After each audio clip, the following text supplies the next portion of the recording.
Hello, this is the Tachibana Tech channel coming at you with another unboxing video. And today we got our hands on the iPhone 16 Pro. Now, right off the bat, I can tell this design is a lot cooler than last year's because last year they had this weird little wavy sand picture. And this year we got blue bubbles. It's kind of neat, actually. But I know nobody's here for the picture they have as the default wallpaper when you open it. Now, the box is pretty much identical to what it was last year. We just have a few new color options here.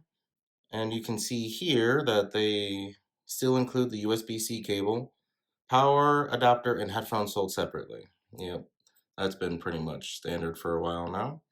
All right, so let's go ahead and get this open.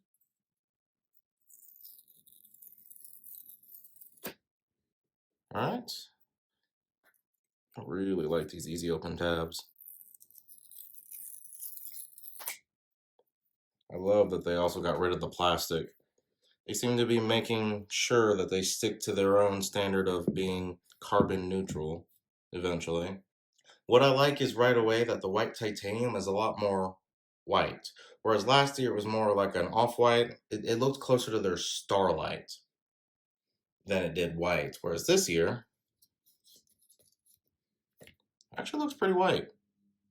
It's kind of nice. It's almost like a pearl. It's nice. All right, and then we still have the 3 cameras here. They look pretty much the same. We got the big old light sensor here, and then we have the LiDAR sensor here on the back. All right. Let's go ahead and unwrap the front.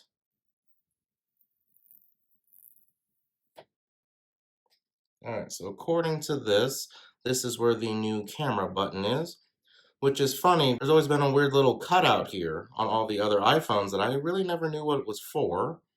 And we have the standard lock button, the volume buttons, SIM card? Sorry, I had to pause on that one because that's missing from my 15 Pro. Of course, the volume buttons and the action buttons. And the edge looks really shiny on the white model. I know last year, which I'm going to compare with right now, blue titanium, I believe.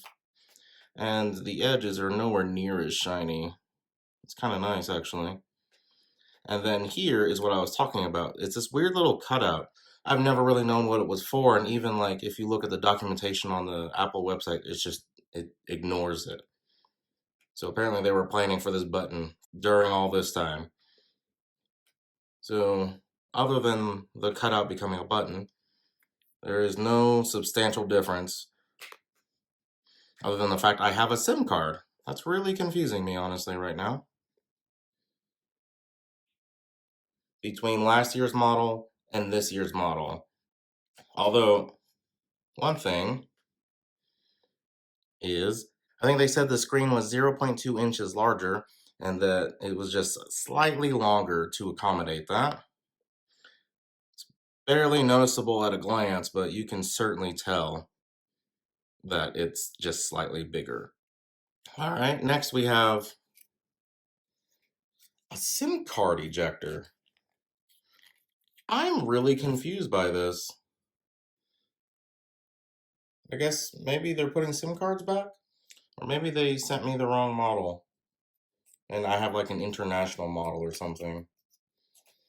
Alright, so it's a fairly new layout for this cord. Usually it comes in this little circle that's like down here. Now it's all flat. It actually looks kind of nice this way. I wonder if it saves some space or something.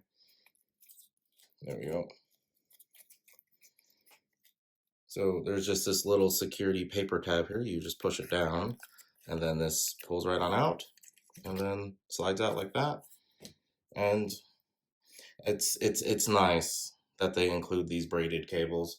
They have lasted us much longer than the old cables that were just pretty cheap looking, especially now that they offer these. And last, we have what is the startup guide normally. I'm half expecting there to be an Apple sticker with the SIM card ejector and the SIM card slot. Nope, no Apple sticker. Interesting.